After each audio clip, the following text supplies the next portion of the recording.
Freshman baseball, Last year you should have freshman day. this day and age, everybody's turning. Did you turn that mic off earlier? I did, I'm sorry. Oh, Rich. Good. You can be asked to leave it. Remember, a credential is a privilege, not a right. Yes, sir. Wow. Go ahead, far away.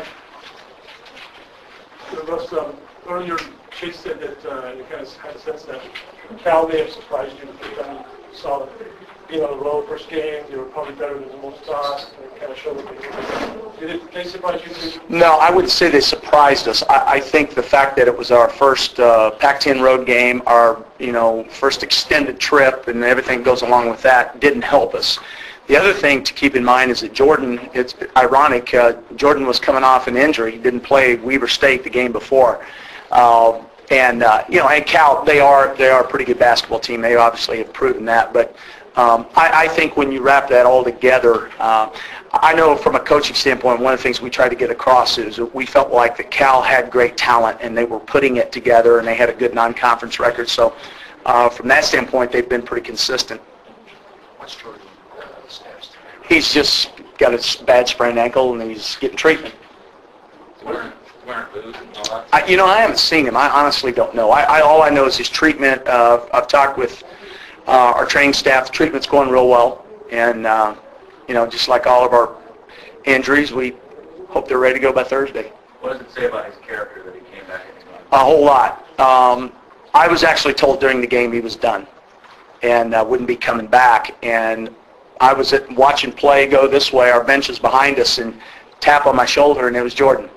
And wanted to go back in. And I just think the fact that, he was hurting. You could see him running up and down the court. He was limping pretty good, but he still was productive. He still hit some shots and still did his thing. So I thought that was a big statement to our team, too, that, I may not be at my best. I may be hurting, but I'll give you what I have. Coach, you see a 10-point lead against Washington State go away against Washington. Do you worry about the fatigue setting in, particularly with your big three guys? Yeah, I think, we're at the end of the year, and it's been a long year for those guys. We've played them a lot of minutes. I still don't know we've had a lot of choice in that, but I really believe the mistakes were a little bit different in both those games. Washington State, or the lead, rather. The lead at Washington State, I thought we had a chance to break that game open. We had an 11-point lead, and then we just kind of almost like we stopped playing for a little bit.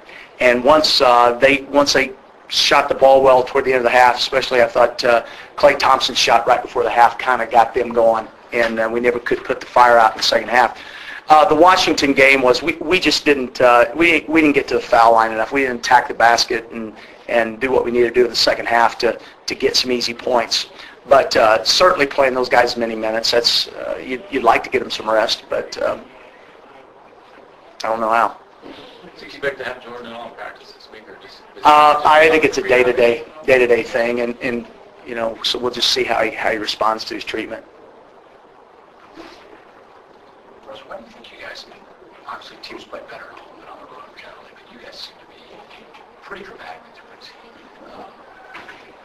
I'm sure it is as simple as just the environment. I think the guys feel comfortable in here, and I think over the years, this place has been a place where U of A's had tons of success. The guys know that. They feel comfortable with that. And our crowds, especially the second half of the year, have been really, really good. They've been very vocal, and they've spurred these guys on. I think the big thing we have to do, and I've said this before, is not get caught up in that, not think just because we're at home this will be, slam dunk to win these two games. These are going to be really tough games. They're going to be hard, especially the Cal game, the first one. I think Stanford will too, but Cal, they're playing for a lot, and as we are. So we're going to have to be ready for sure. Jay said you guys are taking the same approach as far as the week goes in the game, but with that being said, as far as Cal playing for a lot, you guys playing for a lot, do you bump the sense of urgency up throughout the course of the week? I don't know. I hope that we've had a sense of urgency all year. We certainly did when we were 11-8. And so what I hope is we do have the same approach, which has been pretty good. I thought we played 3 really good halves of basketball this past weekend. I thought we played really well against Washington.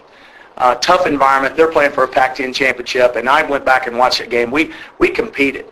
and didn't get it done. I thought we played really well the first half at Washington State. And unfortunately, if you don't put 4 good halves together, you'll never find out if you can win, those, especially the Washington State game. So I thought we went with a sense of urgency up there too.